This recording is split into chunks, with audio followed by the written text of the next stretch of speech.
Herkese selamlar kıymetli dostlar. Muhammed Salah, Mısır'ın firavunu lakaplı futbolcu artık Trabzonspor'un oyuncusu. Ve bu transfer sadece Türkiye'de değil Avrupa'da da hatta dünyada da ses getirdi.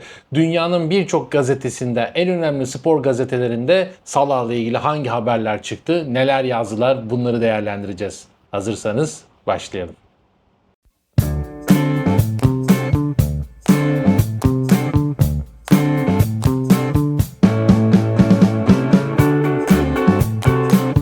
Evet, Muhammed Salah Trabzonspor'la anlaştı. İstanbul'a indi. Atatürk Havalimanı'nda inanılmaz bir kalabalık Trabzon taraftarları gelmişti. Orada ilk defa Salah taraftarla bir araya geldi. Üçlü çektirdi. Basın oradaydı. Mükemmel anlar. Tabii ki bunlar da dünya basınında hepsi manşet oldu diyebilirim. Yani bütün gazeteler bu transferi manşetten verdi. Net bir şekilde. Bunların içerisinde Marka gazetesinde çok ilginç, Trabzon'un bugüne kadar gelmiş dünya yıldızlarını da sıraladılar. Yani inanılmaz detaylı bir haber yaptı Marka gazetesi. Hepsini inceleyeceğiz. Şimdi başlıyoruz haberlere. Fakat haberlere başlamadan kısa bir hatırlatma yapayım. Bu videoyu da beğenmeyi unutmayın. Ayrıca beni diğer sosyal medya hesaplarımdan ve Twitter'dan, yani yeni adı X hesabımdan da takip ederseniz çok sevinirim. Trabzon hazır mısın başlığıyla The Guardian gazetesiyle başlıyoruz. Muhammed Salah Trabzon'a imza atmak için Türkiye'ye indi demişler. Kocaman Trabzon hazır mısın diyorlar. Mısırlı yıldız Liverpool'daki 9 yılın ardından bu yaz takımdan ayrıldığı Salah bedelsiz transfer öncesinde Türkiye'de yüzlerce taraftar tarafından karşılandı demişler. Muhammed Salah Süper Lig ekibi Trabzonspor'a beklenen transferi oldu, gerçekleşti. Çarşamba, yani bugün inişini yaptı.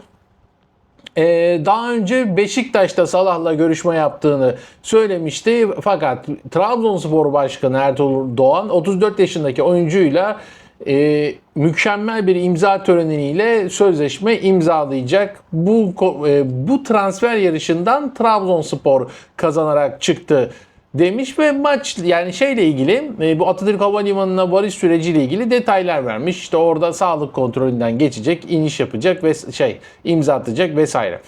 BBC Trabzonspor'a transfer olan Salah kahraman gibi karşılandı demiş. Türk kulübü Trabzonspor Mısır kaptanı Muhammed Salah'ın transferini resmen açıkladı demiş. Salah Türkiye'ye varışında taraftarlar büyük bir ilgiyle karşıladı demiş ve ondan sonra da bu süreçle ilgili bilgileri vermiş ve aynı zamanda haberin içerisinde şöyle bir ara başlık atmış BBC. Salah çılgınlığı Türkiye'yi sardı demiş ve işte Trabzonspor'da da kutlama yapan bazı taraftarların fotoğraflarını göstermiş. Yine İngiltere'den The Sun gazetesi şöyle diyor. Türkiye'de kazanan Trabzonspor oldu diyor. Liverpool efsanesi Muhammed Salah'ın Trabzonspor'la 2 yıllık bedelsiz sözleşme imzaladı. Türk kulübü transferi açıklamasında bu anlaşma detayları da belirtildi demişler. Yine Beşiktaş'a bir gönderme değil de Beşiktaş'tan bahsetmişler ikisinin Muhammed Salah'la yarış yaptığını, ama yani Beşiktaş Başkanı bunu sonra da yalanladı. Biz Salah'la anlaşmadık falan dedi. Neyse, bu başka bir şeyin konusu. ESPN gazetesi tabii ki her zaman olduğu gibi bütün manşetini Amerikan futboluna vermişti ama aşağılarda bir yerde Muhammed Salah'la ilgili bir haber bulduk. Muhammed Salah Türk kulübü Trabzonspor'a transferinin son aşamalarına yaklaştı ve oyuncu İstanbul'da coşkulu bir taraftar tarafından karşılandı. Liverpool'un efsanesi transferi tamamlamak için özel jetle geldikten sonra da Trabzon şehrine gidecek ve imza atacak.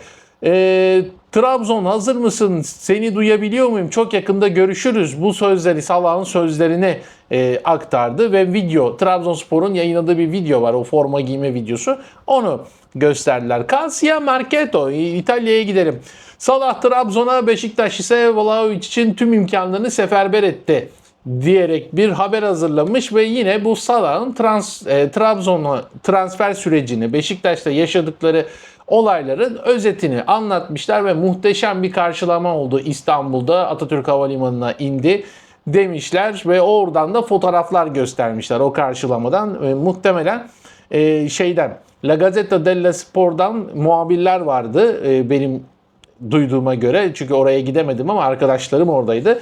Muhtemelen onların fotoğraflarını aldılar. Calciomercato o fotoğrafları kullanmış. Corriere dello Sport gazetesi Salah'ın Trabzon'a gelişi Türkiye'de ne güzel bir karşılama. Sadece video. Yani o indiği an taraftarlarla ilk buluştuğu anın videosunu paylaşmışlar ve bu başlığı atmıştı Corriere dello Sport. Mısırlı forvet yeni kulübün formasını giyerek özel uçaktan indi diye de bir açıklama yapmışlar. Daha da bir şey yazmamış Corriere dello Sport. Ve aynı şekilde La Gazzetta dello Sport konuyla ilgili hiçbir haber yapmadı. Çok eski haberler var. Yani 2 günlük haberler vardı sitelerinde. Belki ben bu videoyu çektikten sonra akşam üzeri bir haber yaparlar. Bild gazetesine geçiyoruz. Bild gazetesi Almanya'dan sabaha karşı 4'te bir köşe yazısı yayınlanmış Bild gazetesinde ve mega transfer olarak bahsedilmiş bu köşe yazısından İstanbul'a gelişi vesaire bunlar henüz haberleştirilmemişti. Ya akşam üzeri haberleştirilir ya da haber yapmazlar. Bilmiyorum artık onların kendi kararı. Ama biz şimdi şeye bakalım. Marka gazetesi. İnanılmaz diye bir başlık atıyor. Marka çok detaylı. Hatta Trabzonspor tarihiyle ilgili haberler yapmış. Salah Trabzonspor'a imzayı attı başlığını kullandıktan sonra Mısırlı futbolcu yeni Türk kulübü Trabzonspor'a geldikten sonra ilk sözleri bunlardı demiş. Sözlerini vermiş. Mavi beyaz çizgili formayı ilk kez giyen futbolcu tüm taraftarlara da mesaj gönderdi. Bu kariyerindeki 4. kulübü oluyor diyerek not düşmüşler. Mısırlı yıldız son dansını oynamak üzere Türk Süper Ligi'ne geliyor ve Bordo Mavililerin formasını giyecek. Hem de görkemli ve şaşırtıcı bir karşılamayla karşılandı İstanbul'da. Ve aynı zamanda Trabzonspor'un bu seneki kadrosu da çok yetenekli isimlerden oluşuyor ve bu sene bir sürprize imza atabilirler demiş Marka gazetesi. Bu kulübün kimliğini tanımlayan bir şey varsa o da taraftarların futbola olan yoğun tutkusudur. Sahasında boy gösteren birçok oyuncu bu atmosferi bizzat deneyimlemiştir. Alexander Sørloth bu atmosferi yaşayan isimlerden biriydi. Ve zaman zaman bu baskı onun için boğucu bir hale geldi ve şöyle bir şey demişti Sørloth. Bunun eski bir sözünü hatırlatmışlar. İyi bir maç oynarsanız kahraman olursunuz. Kötü oynarsanız paramparça edilirsiniz diye Sørloth söylemişti. Çok daha yıllar önce söylediği bir söz. Oradaki tutku bambaşka, hiç görmediğim bir şey, hiç tatmadığım bir şey demişti. Onları da aktarmışlar. Ve diyor ki yani Trabzonspor'da daha önce birçok dünya yıldızı oynadı. Belki Avrupa'da birçok insanın Trabzonspor'dan haberi yoktu. Biraz futbola uzak olanlardan bahsediyor. Futbolun içindeki herkes biliyor Trabzonspor'u.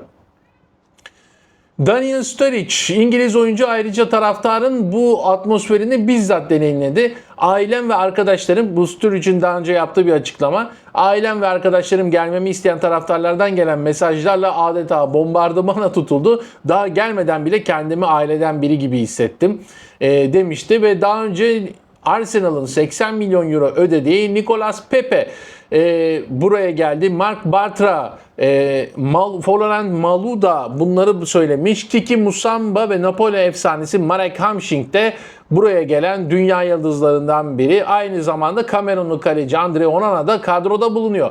Ve Firavun Süper Lig'e büyük bir medya heyecanına geliyor. Ateş şimdiden alevleniyor demiş Marka gazetesi. Tabii bu saydığım işte Bartra'nın, Nicolas Pepe'nin, Marek Hamšík'in bunların da transfer süreçlerinden küçük küçük detaylar vermiş Marka gazetesi çok. Ve Marka gazetesi manşetinden vermişti bunu.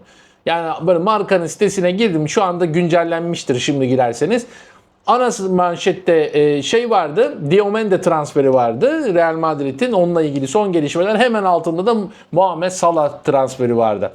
Dioro AS gazetesi Salah'ın transfer hikayesi sürpriz bir şekilde sona erdi demişler. Yani bu hikayesinden sona erdi derken hani transfer bitti artık bir takımda oynuyor. O mantıkla yazıyorlar.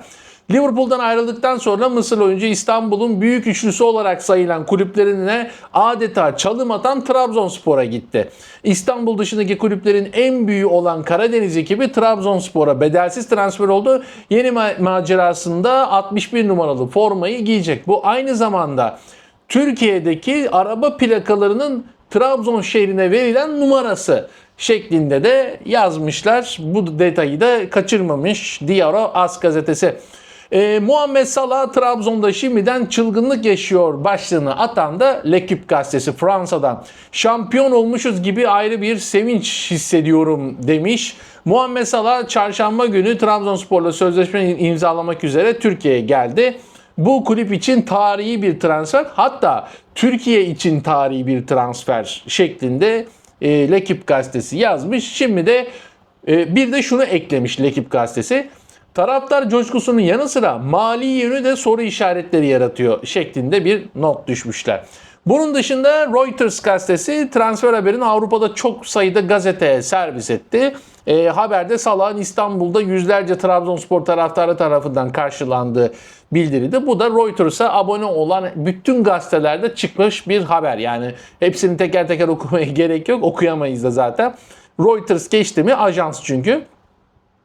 Liverpool kariyerindeki başarıları hatırlatılmış bu haberde. Trabzonspor'un Avrupa Ligi playoff'unda da mücadele edeceği aktarılmış. Ve Arabistan'da El Cezire Spor, yani El Cezire'de bir hem ajans olarak da çalışıyor, gazetede aynı zamanda. Salah'ın Suudi Arabistan ve MLS yerine Avrupa'da kalmayı tercih ettiği yazılmış. Trabzonspor'un yıldız oyuncusu kadrosuna katarak Avrupa futbolunun en ses getiren transferlerden birini gerçekleştiğini belirtmişler.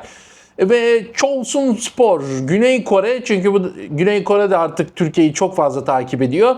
Güney Kore basını Salah'ın Türkiye'yi de tercih ettiğini, fakat Beşiktaş'ı değil Trabzonspor'u tercih ettiği için bunun bir sürpriz olduğu değerlendirmesi yapılmış Güney Kore basınında. Haberde Trabzonspor'un resmi açıklaması ve transfer sürecinin ayrıntıları aktarılmış ve Liverpool Offside, Liverpool'un yakın gazete, Liverpool gazetesi de diyebiliriz. Beklenmedik ama ilginç diye bir başlık atmışlar Salah'la ilgili. Çünkü onlar da Beşiktaş'a gideceğini düşünüyorlardı uzun zamandır.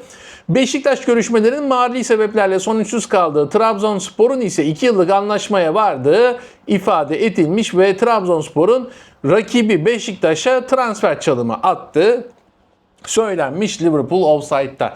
Salah'la ilgili çıkan haberler dünyada böyle yankılandı. Gerçekten herkes birazcık şaşırdı ama şaşıranların dışında çok büyük bir transfer olduğunu, hatta biliyorsunuz okudum, bazıları Türkiye'nin gelmiş geçmiş en büyük transferi olduğunu söylüyorlar. Zaten mali açılardan bakılırsa muhtemelen menajere, ona buna, forma satışlarından gelecek hepsi toplandığı zaman Türkiye'de herhalde bir transfere harcanmış en büyük para olacak zaten. Bütün 2 yıllık süreç bittikten sonra bu konuda da Trabzonspor tarihe geçmiş olacak. Hepinize teşekkür ediyorum. Yorum yapmayı unutmayın. Sizin yorumlarınızı da merak ediyorum. Beğenmeyi, abone olmayı da unutmayın. Hype'ınız varsa hype'ınızı da alırım. Ben Oğuzhan Poyrazoğlu. Bir sonraki videoda görüşmek üzere. Sağlıcakla.